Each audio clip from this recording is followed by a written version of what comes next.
Bonjour, nous sommes le 18 avril 2020, donc la date a son importance puisque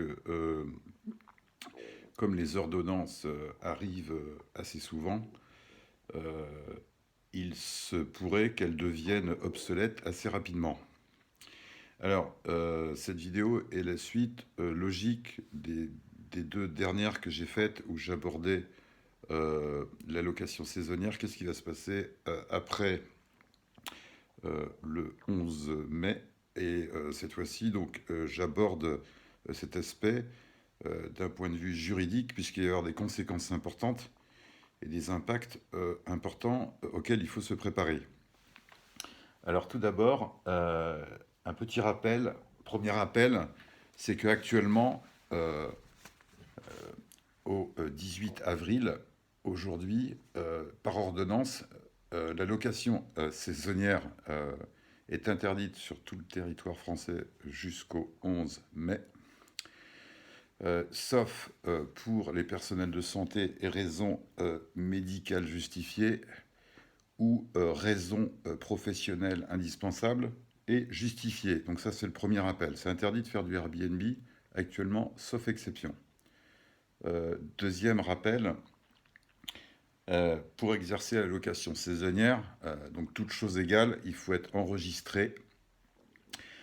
Si c'est une habitation, il faut avoir fait ce qu'on appelle un changement d'usage qui s'appuie sur un règlement de copropriété qui ne s'y oppose pas. Ou alors, si c'est un local commercial, il faut avoir fait ce qu'on appelle un changement de sous-destination par hôtelier.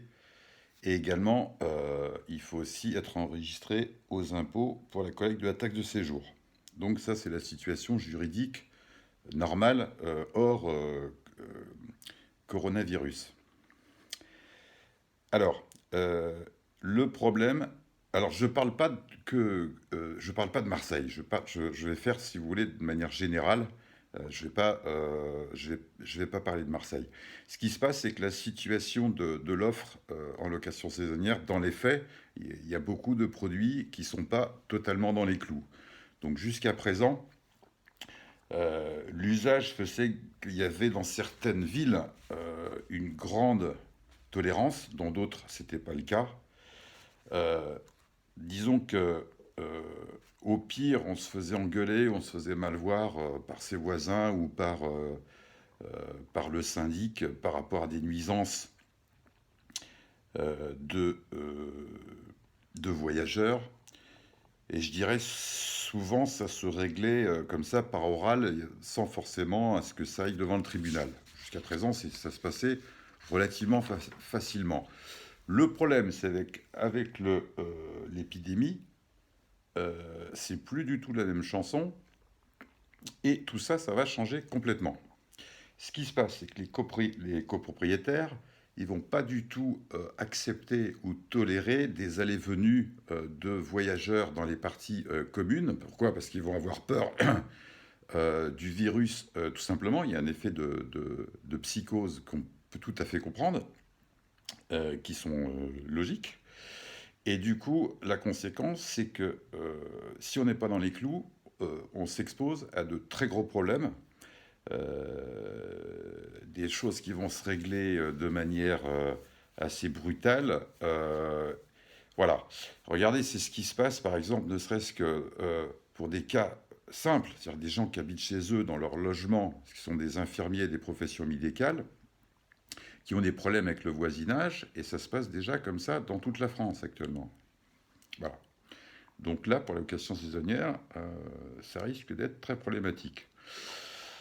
Alors, en conséquence, moi je vois deux risques. Le premier risque, c'est de se retrouver avec des procès avec les euh, copropriétés et les syndics. Deuxième problème, deuxième risque, le risque, c'est tout simplement de contaminer euh, les voisins ou autres copropriétaires. Donc, il faut être extrêmement vigilant par rapport à ça, se préparer et se protéger juridiquement. Alors, comment est-ce qu'on peut se protéger juridiquement? Alors, premier point, donc déjà, tous les enregistrements et déclarations classiques obligatoires au niveau des mairies, de la préfecture, des impôts et de l'urbanisme, il faut se mettre au carré. Ça, c'est le premier point. Deuxième point, moi, c'est ce que j'ai commencé à faire, c'est modifier les contrats de location saisonnière euh, par rapport au Covid, faire des avenants pour ne pas être tenu responsable en cas de soit contamination des voyageurs ou soit contamination des voisins ou copropriétaires. Après, ça peut être des contaminations diverses. On peut se contaminer soi-même en tant que loueur, en tant qu'agent immobilier.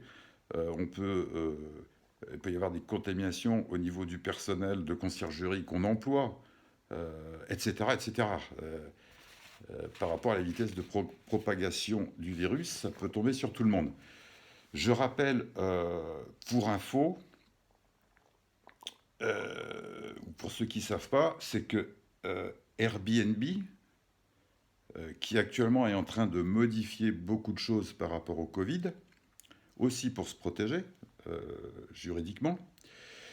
Le problème, c'est que si vous regardez bien ces polices d'assurance, il n'a pas modifié celle-ci par rapport au Covid. Et c'est bien stipulé qu'en cas de contamination, leur assurance, l'assurance classique qu'on a en tant que hôte, ne couvre absolument rien. Et donc c'est pour... ça nous retombe dessus complètement. Donc il faut être extrêmement vigilant par rapport à ça.